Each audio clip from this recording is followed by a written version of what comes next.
नमस्कार, आप देख रहे हैं हेडलाइंस 24 समाचार चैनल। आइए रुक करते हैं आज की खबरों की ओर।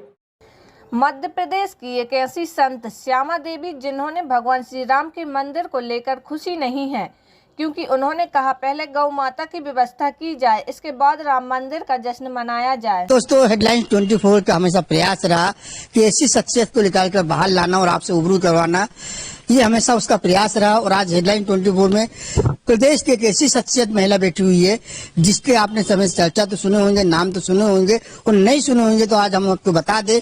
नरसिंहपुर जिले की बरमान मां नर्मदा के तट पर रहने वाली संत श्री श्यामा देवी जो हमारे बीच में है, उन्होंने गौ सेवा के लिए वो कुर्बानियां दी जो वास्तव में हम सबके लिए मिसाल साबित हुई है। हम उनसे बात करेंगे क्या जिस प्रकार पूरा देश श्री राम मंदिर का जश्न मना रहा है, ये जश्न क्या अधूरा है? क्या वास्तव में गौ सेवा के पीछे हम अभी भी पिछड़े हुए नजर आ रहे हैं? क्या हम हिंदू कहलाने के लायक हैं? इन तमाम मुद्दों पे आज हम चर्चा करें। दीदी, एक बड़ा मुद्दा है, भगवान श्री राम जी का मंदिर बनने तैयार हुआ, क्या लगता है गौ माता जी जो आप दर्शा रहे? वंदे गौ मातरम। गौ माता का जो मुद्दा है, मैं जहां तक समझती हूँ, हम भारतीयों का ही ये सबसे बड़ा दुर्भाग्य कहना चाहिए। हम भारतीय सही ढंग से कार्य नहीं कर रहे हैं।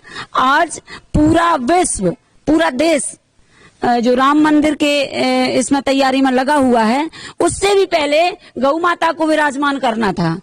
गौ माता की जो दयनीय स्थिति हो रही है, यहाँ वहाँ यत्र तत्र भटकते घूम रही हैं, और अब तो ट्रकों के द्वारा और कुचली जा रही। घर में तो हमने उनको जगह देना बंद कर दिया है। रोडों पे थी तो अब रोड में भी नहीं रह रही, क्योंकि अब वो ट्रकों से कुचली जा रही हैं। तो अब गौ माता यदि नष्ट हो जाएगी तो क्या हम सनातनी हैं, क्या हम हिंदू हैं? और नारा लगाए जाते हैं कि हम हिंदू हैं, गर्व से कहो हम हिंदू हैं, गर्व से कहो कि हम सनातनी हैं। तो जब तक जिस धरा पर गौ माता का एक बूंद रक्त गिरता है, उसको तो वो हम एक हिंदू कलंकी हैं। हम गर्व से ये नहीं कह सकते। मैं नहीं कह पा रही हूँ।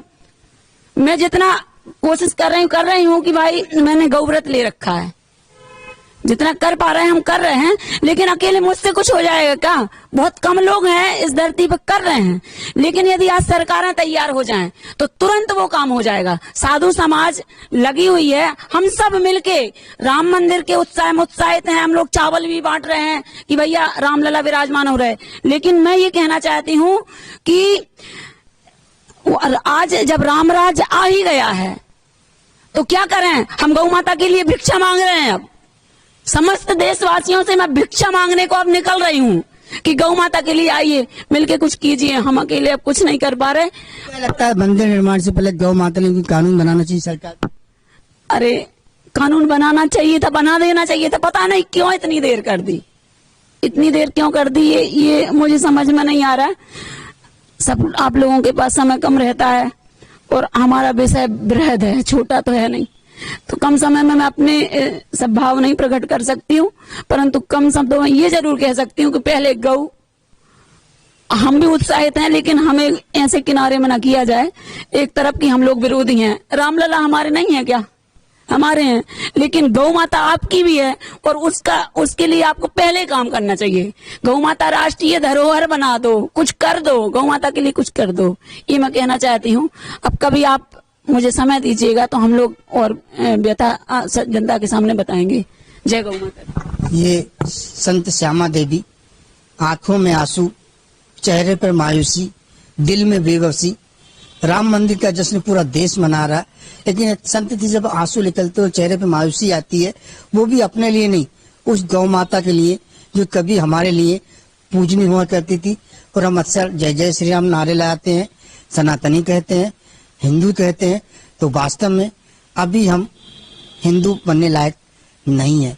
जब तक हमारे देश में गौ माता के ऊपर कोई कड़ा कानून ना आ जाए या गौ माता की रक्षा के लिए सरकार कोई कड़ा कदम ना उठा ले, जब तक भगवान श्री राम का जो मंदिर का जो सपना है वो शायद ऐसे संतों के लिए अधूरा ही रहेगा। क्योंकि वास्तव में जिस प्रकार भगवान श्री राम का मंदिर बनकर तैयार हुआ, इसी प्रकार गौ माता के लिए कोई नियम अगर सरकार बनाती है तो ऐसे संतों को खुशी होगी, और साथ साथ पूरा हिंदुस्तान गर्व से कहेगा कि वास्तव में आज हम हिंदू है, और जय हिंदू जय भारत कहेगा।